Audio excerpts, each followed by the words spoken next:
back to the Doctor Who Marathon. I'm your host McEdam, and today we're going to be talking about the K9 episode, Aeolians, written by David Warner.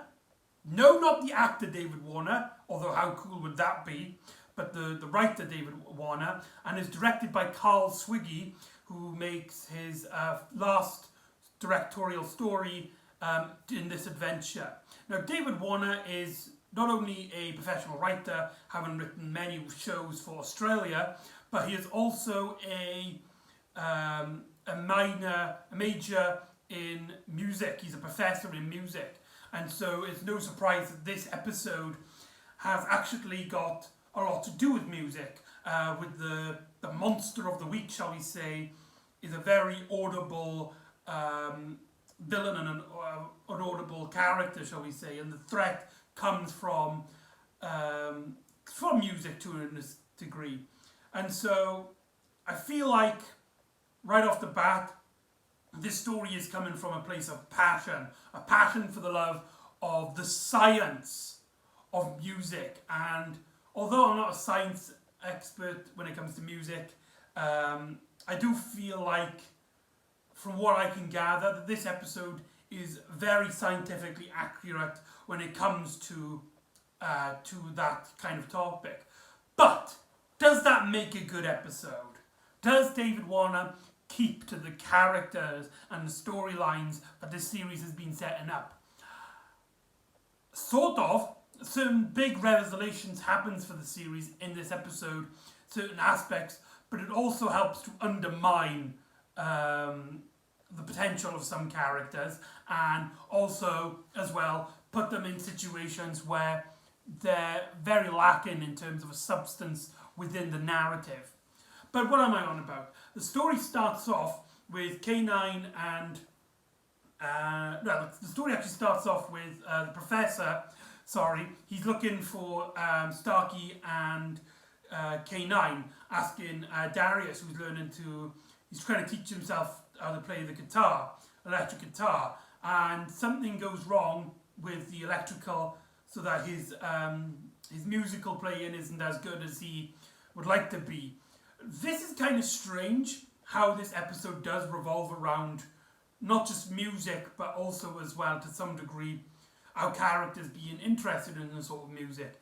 In the previous episode, Alien Avatar, we did have that really strange scene in which Georgina was listening to music and she was acting very out of character. So you would think that, I was thinking that could have been a built-up to this episode, that is maybe a teaser for the episode to come. Nope, never mentioned. That scene was just a weird scene from that episode, and it's just coincidence that the next story is also focused around music. And then all of a sudden, whilst Starkey and K9 are outside, as Starkey is humming this song that K9 was actually humming when he was sleeping, to which K9 ponders, is like, hold on, I don't sleep.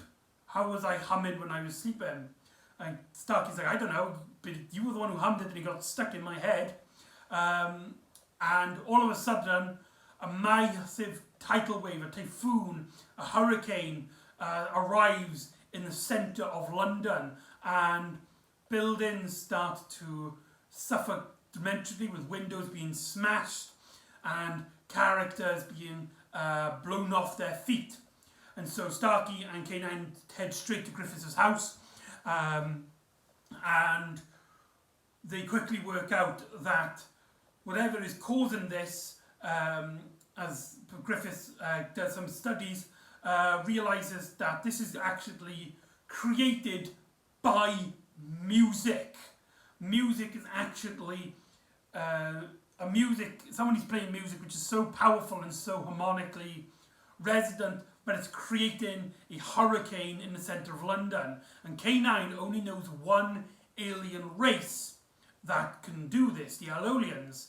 But however, as he describes, this is they were destroyed, their planet was destroyed, leaving them an extinct race, when their planet Centauri got destroyed, which is important to note because Centaurian's destruction was actually mentioned in a previous story with the Ouroboros. So there's some really nice canonical connections there.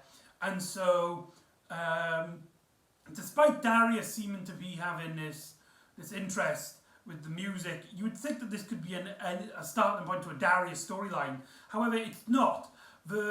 We see through Georgina and her mother that Georgina and her mother has to go and investigate these hurricanes, whilst Georgina stays in her house, only for a massive typhoon to land on top of her house, throwing the roof on top of her, and she is stuck, helpless and alone.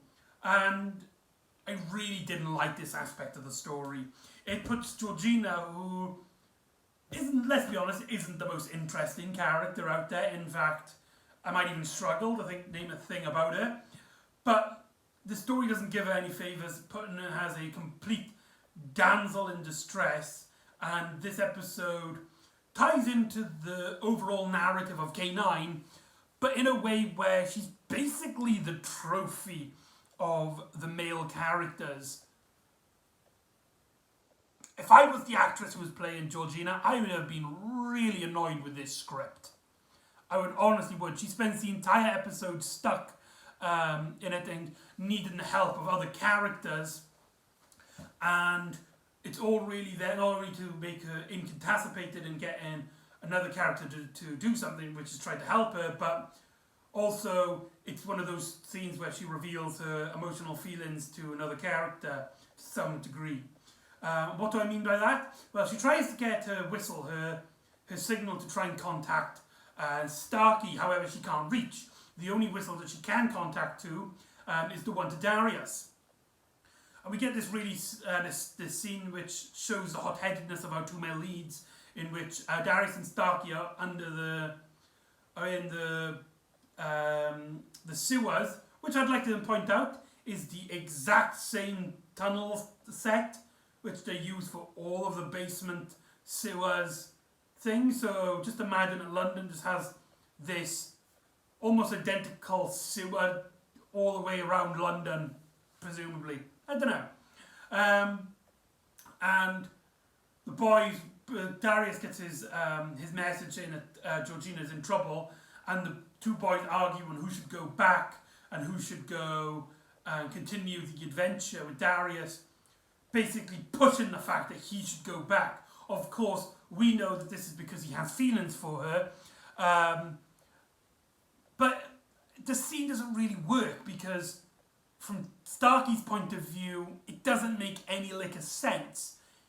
It shouldn't really matter from Starkey's point of view who's going to save Georgie, especially how later on he shows very little interest in her, which is kind of funny. I'll get onto that later on. But it seems like there's no reason why Starkey would be the one. It's like, come on, we need to save Georgina, and so he's offering, but he knows that Darius, they need someone to go both ways. He knows that Darius will say he will help her. So though it kind of works from Darius' point of view, the conflict doesn't really work from Starkey's point of view, which is a shame because he's supposedly the main character in this story. However, this does lead into some really interesting scenes, which is the highlight of the episode, but it's also the downside of the episode, as we get what I was on about, where Georgie is a damsel in distress that's only really there to be a trophy for the male leads, as Darius tries to help her but can't, so he makes a phone call to somebody who can help. That's not Starkey, and whilst they're trapped, at one scene, Georgie goes unconscious, and Darius has these two things the professor had given him, to which one of them knocks people out, and one of them wakens people up, and doesn't know which one to, and he can't remember which one to imply. He calls up Starkey, and because he can't remember, however, Starkey can see him, but Darius is having trouble with interference with the signal, so he's kind of left alone when Starkey's left watching this. And when he decides that it's the red one, so he uses it to wake up Georgie, and she awakes, Starkey's just like, oh, thank God. turns it off, goes back onto the adventure. He does not give a flying arse about Georgie in that scene. He's just like, oh. Anyway, back to ba ba ba ba ba ba ba. This is one of his closest friends. This is one of the people who are in his circle of family. And presumably at the start of the episode was willing to give up on the adventure to try and save her. But no, he just hangs up after just sort of realising that she's awake. Doesn't even know if she's fine or not, if she's okay. He just hangs up. And it is absolutely, unintentionally hilarious. Because they're supposed to, the series is supposed to imply that these characters have some very great emotional connections with these characters. But scenes like this clearly show that there isn't. And so, whilst Starkey goes to the Albert Hall to contact the Aeolian, to which he finds the female one, and it turns out that it's creating a mating call. However, because the race are known to be extinct at this point, the ritual, the mating ritual, is going to get louder and louder and louder to a point where it will destroy the earth. And the only way to stop it is if a male Aeolian comes to answer the call. And we also get some scenes in which Georgina's mother meets up with Griffith. The scene kind of plays out like they're a bit close to each other. There's no like giggling or something, but I do feel like they might be teasing up that there's a relationship happening there, especially very later on in the episode. The conclusion of the episode is of which. But speaking of relationships, this story does have a theme of relationships. You got our main monster of the episode basically turns out to be just a lonely creature that wants to be heard, that wants to be appreciated, that wants to be loved by its male counterpart. Whilst Darius and Georgie, whilst waiting for help, they talk about love, and they talk about how Georgie, when she had the ceiling collapse upon her, her life flashed before her eyes, and she was thinking about all the things that she hadn't said to the people she cared about more than she has stated. And this is what I mean by it's a great scene. However, it's also a terrible scene, as it does have some really great emotional beats here with Darius thinking at first she's talking about him, and he's clearly talking about her, and they're like, they can't really say. Darius thinks it's like they're playing along, and they give him tease, and Darius thinks it's him, only for Georgina to reveal to Darius that she is actually in love with Starkey, which just emotionally cripples Darius to that extent. And when she asks who he was talking about, he gives up a fake name, Georgette, to which Georgie believes is French. And you got that emotional beat. And I will admit, in this story, the guy who plays Darius, David, Daniel, what's his name? Daniel something. Daniel Wenner. He does a really good job here, and we can see why. And you can see why in this episode how he actually gained a career off the back of this. That he actually became a well-profiled actor after K9. This is the scene which actually does show off his acting talents, which is just a shining light in this series.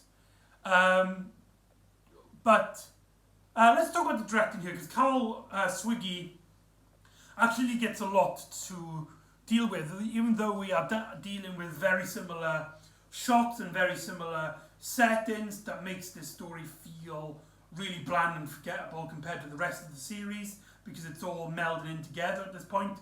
The stormy aspect of the outside environment, and the fact that there just seems this constant sense of this storm in the background, this danger, with Georgie being her room basically being collapsed, with the windows being smashed, with the outside, with the wind blowing everywhere, does give this story a very unique visual style compared to the rest of the K9 canon, which it's not particularly like the best. It doesn't really stand out that well as I'm making it out to be, but it does stand out, even if it's very little.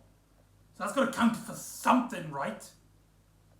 And so, whilst the female Aeolian is trying to contact the department team led by Drake, comes in, fires shots at the Aeolian, to which Starkey says, like, oh no, nothing can stop the power of the musical harmony, because it seems to be that the creature and the source of their mating call seem to be two separate things. So when she dies, the mating call seems to still continue to the point where might even engulf the planet. However, from a far off distant star, a male Aeolian can hear it and is responding back. And what's really strange is that after the death of the female Aeolian, Starkey's just like, I don't know what to do. How are we going to stop this? With K9 basically admitted, it's like, try that song that you've been humming with. Maybe it has something to do with the connection of the Aeolians, and maybe you can use it to cancel it out in some way, shape or form. And so Starkey plays. All of a sudden the female Aeolian gets up again.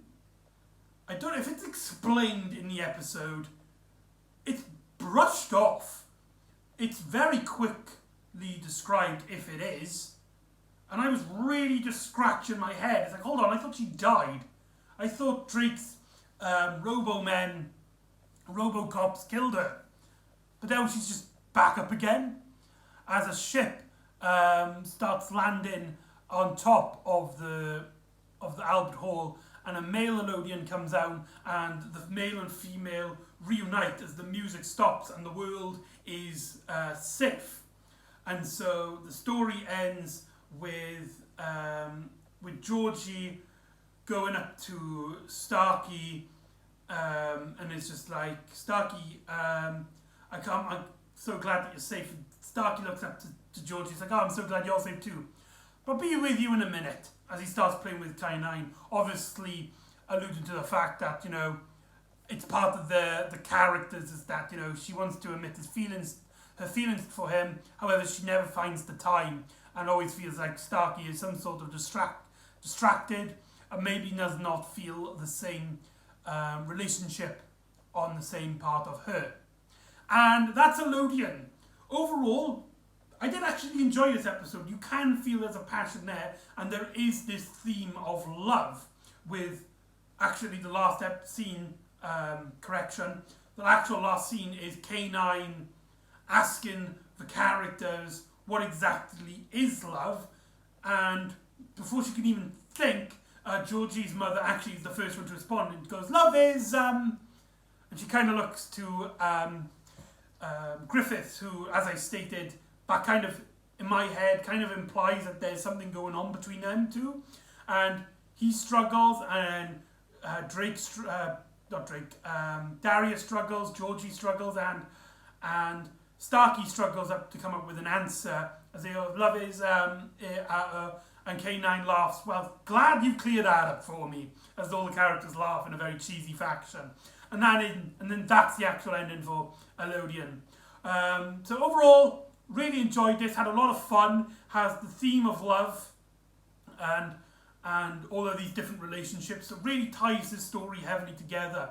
I wish the dialogue was a bit more poignant, I wish the characters were a bit more interesting. However, for a K9 story, this is actually one of the highlights of the series as of yet. Not the best, but it's still a pretty good story, a damn good story compared to the series overall, which the majority of them haven't been that particularly well. That does kind of seem like I'm giving it false praise, which is kind of true, but on the other hand, I've been watching this series since episode 1 at this point, and I'm just glad to take anything that I at least find decent, whether that's a good thing or a bad thing. So anyway, that is Aeolian. So join me next time where the Doctor and Amy are on a quest as they fight Daleks and Cybermen and robot droids on a ship as it seems to be crashing back to its origins. So join me next time for Return to Earth, the Wii game, and I'll see you next time on the Doctor Who Marathon. Ta-ra!